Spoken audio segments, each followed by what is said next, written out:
What is up, guys, and welcome back to the channel. Guys, we back in Australia, and I had a special request from the channel That Johnston's Life.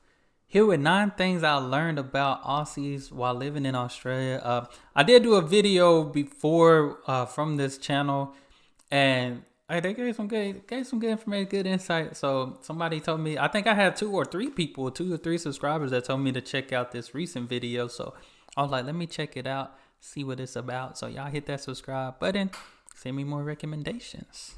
Australia is a country like nowhere else. When you move countries, one of the most difficult things is learning how to fit in. You look to the locals to try and understand their ways, with the hope that one day you can be enough like them to not get so socially rejected that they keep telling you to go home. That would never happen in Australia, right? G'day guys, my name's Ross and I moved to Australia with my family during a global pandemic. Since being here for the last 2 years, I've been watching these local Australian folk, not like in some kind of pervert way. And these are my 9 things I've learned about Aussies while living in Australia. I can imagine how tough that is just to move during that pandemic, because a lot wasn't open, but flights were cheap. Flights were very, very cheap. But he has a point, you know, they ain't trying to watch them in a certain way.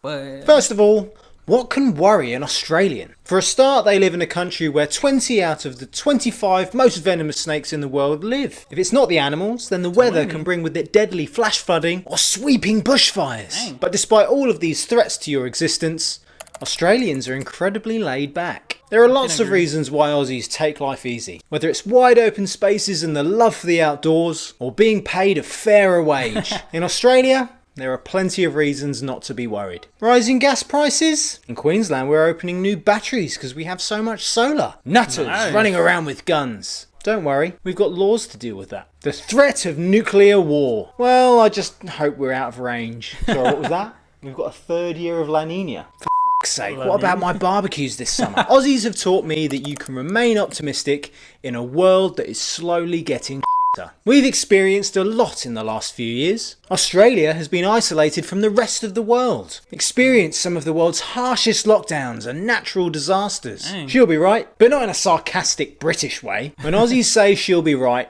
there's a genuine infectious level of optimism to it. Would you rather smile on the outside to some sarcastic joke and then cry on the inside when you realise how shit the situation is? Or would you rather share a smile with your fellow optimistic Aussie, knowing that together we can accomplish anything? I know which I'd rather choose. I suppose it also helps that we live in one of the most beautiful countries of the world. And I feel like that's a good attitude to have, you know, the togetherness, that, you know, nobody's better than anybody else, but hey, you just come together, work together, a lot can get accomplished. So, I mean, we know what they say the acronym of team is. But I don't know. I've been receiving a lot of love from Australia. That's why I definitely appreciate y'all. That's why I can tell and see how laid back and how much you care, you know. And I see that just through comments, you know, just for people telling me, hey, man, we love you here. I got comments before, people telling me, we hate Americans type thing. And that's not from Australia, from other places. But, you know, so I can feel the love, Australia. I feel the love.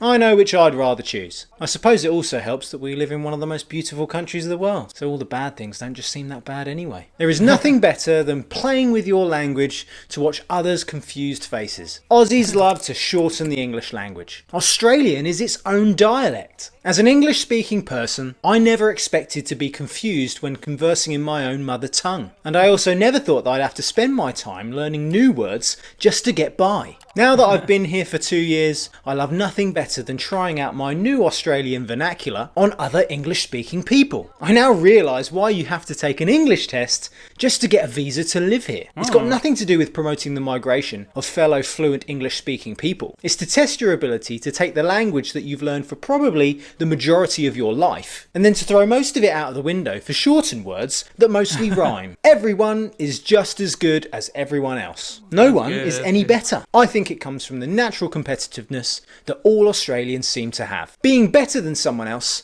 is exhausting, and more often than not, it's just a temporary thing anyway. Aussies will naturally want to knock you off your perch if you're at the top. So it's better to just have the mentality to enjoy yourself if you ever find yourself up there. And that's what you gotta do. You know, everybody's life is gonna be different. I mean, as I say too, not everybody's gonna be a millionaire, But there's some people that are living a good life, making how much they make.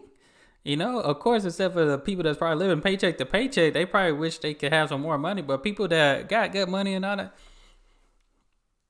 hey, comfortable living.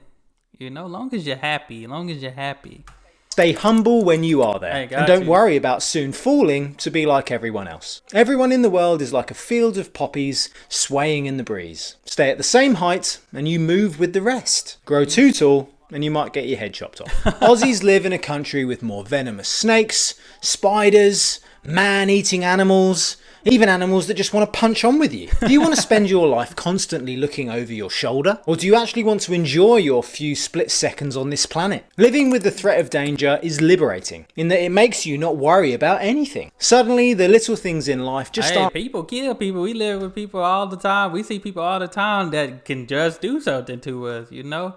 But those animals and insects, I ain't gonna lie, they do be scary, because I don't like dealing with those things. You know, I try to stay far away. People too.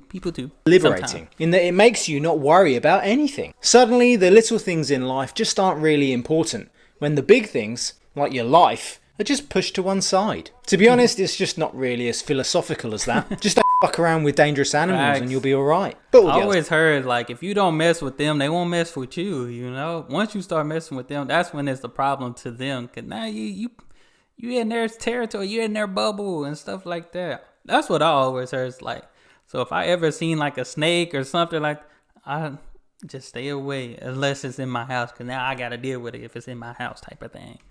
the stuff is true as well.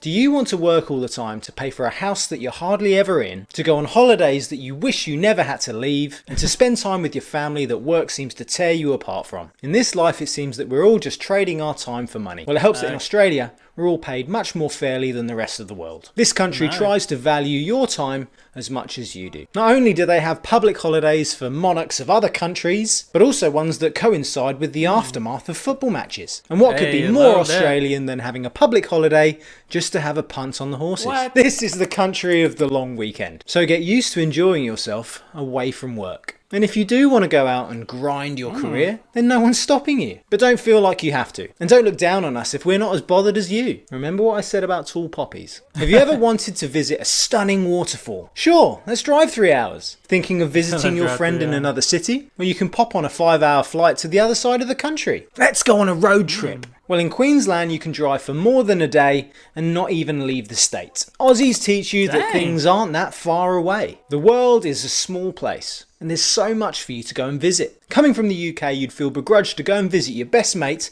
if you had to travel more than 20 minutes. And why? The answer is I don't really know. Maybe it's just because of the fact that there are already so many things going on in your life that travelling from one thing to another just doesn't seem worth it anymore. Sorry if your best mate's a bit.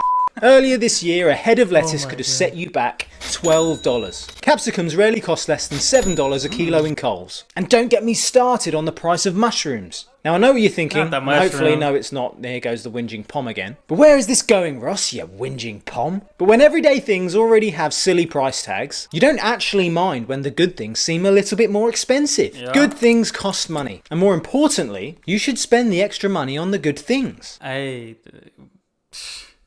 that's a fact. That's something I had to realize, especially when I got into just doing YouTube. Like, and not even just YouTube, when medicines, food, you get what you pay for.